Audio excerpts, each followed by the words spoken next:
students. Okay, what we're going to do now is actually do an application using the information that we went through in the last video. So here's the question that we're going to be solving.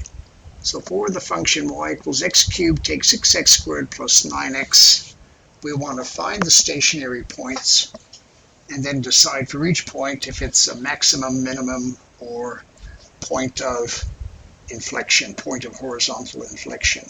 So the first thing we have to do is find the derivative of the function. Well, that's pretty straightforward. There's the function there. And derivative of x cubed is 3x squared. Derivative of 6x squared is 12x. And derivative of 9x is just 9. So step one, hopefully, is easy for you.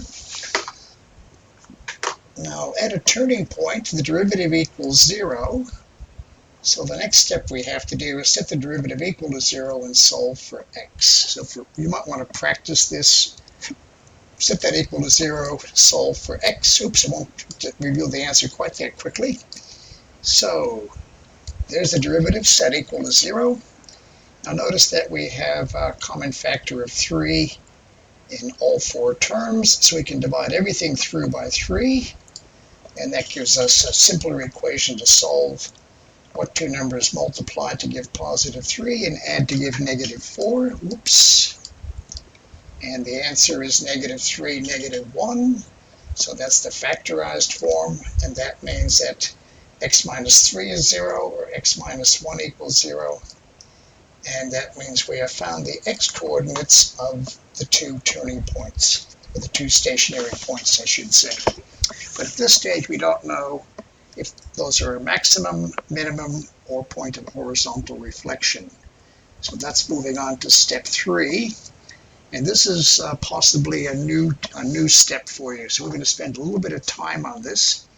It turns out there's two different ways to find the nature of a stationary point, called the first derivative test and the second derivative test. We'll go through both of those. So for the first derivative test, what you're going to do is make up a little table like this for each of the different stationary points. So for x equal to 1, we know that that's a stationary point. So we know its derivative equals 0. And we know that means at that point the graph is horizontal, or the tangent line is horizontal. Say the graph is horizontal. And for the other stationary point, x equals 3, once again, the derivative is 0, and the graph is horizontal at that point. So that's the first thing to do, is make up a little table for each of your turning points. Okay, what we're going to do now is we're going to say, well, what's the derivative look like at a point a bit smaller than 1, for example, at 0?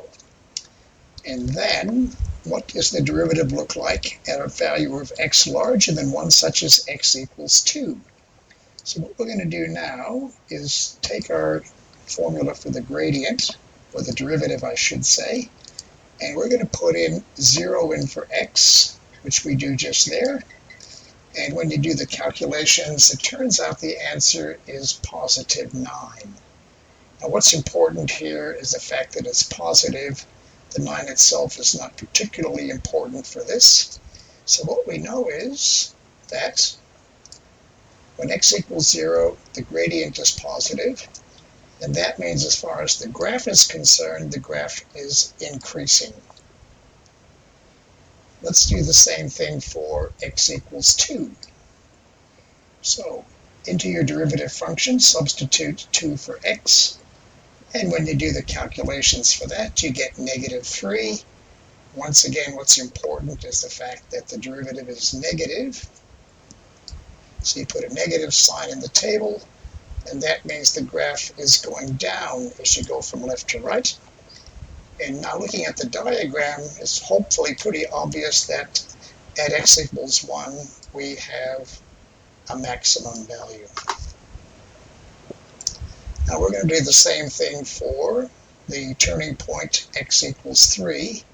We've already done x equals 2, so I can just copy the results. That the gradient, the derivative is negative, and therefore the graph is going down. So all we have to do now is do the same thing for a value of x a bit bigger than 3, so we chose 4. So there's the derivative function with 4 substituted in, and that's given us an answer of positive 9. What's important is that the gradient is positive at that point, and that means that the graph is going up. So that means at x equals 3, from the diagram we can see that we have a minimum, and I don't seem to have the word minimum there, so I'll have to write it in.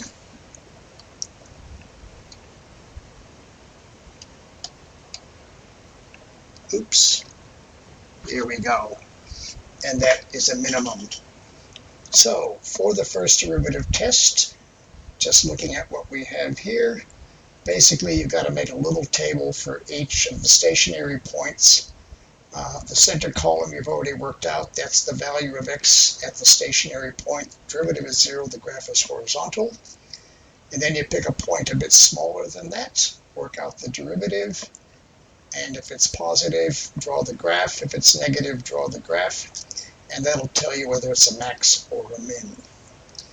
Okay, that's the first derivative test. It takes a little bit of time because you have to make up 2 tables. So in general, I often prefer to use the second method, which is called the second derivative test. So this is a choice. You have a choice between using first derivative test or second derivative test.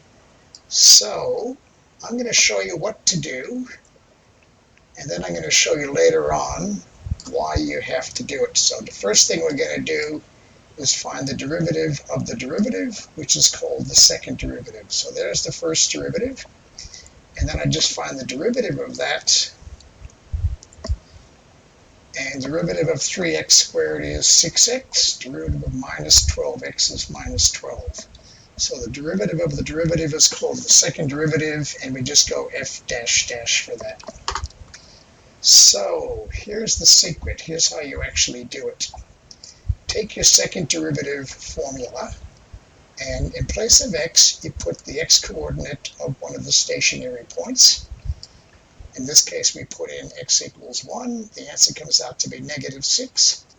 And here's the magic of the second derivative test. Because that came out to be negative, we know that it's a local maximum. Why that happens, I'm going to explain to you later. Right now, if the second derivative is negative, you know that the point is a local maximum. Similarly, let's do the same thing for the other stationary point, which is 3. And so in place of x, I substitute 3, I get positive 6. And because the second derivative is positive, I know I have a local minimum. So as you can see, that technique is a lot faster, as long as finding the second derivative is easy. That's a lot faster for determining the nature of the points. So you might want to copy what's in this little box here. So if the second derivative of the function is less than 0, the stationary point or the turning point is a maximum. If the second derivative is positive, the turning point is a minimum. The only problem is, if the second derivative is 0, we don't know.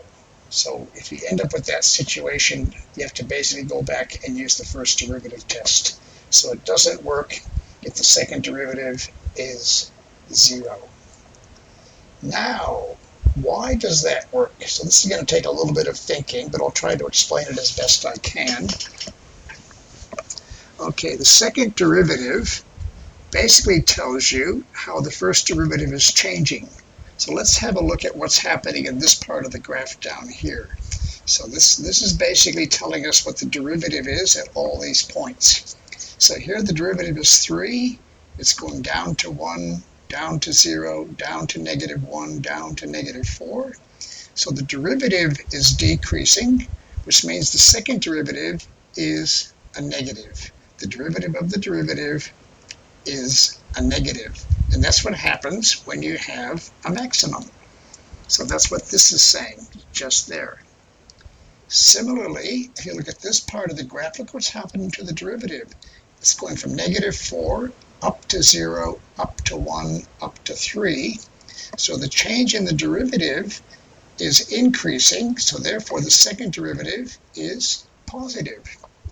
So if the second derivative is positive, then the turning point or the stationary point is a minimum. So that graph there gives you some idea as to why we can use those rules just there.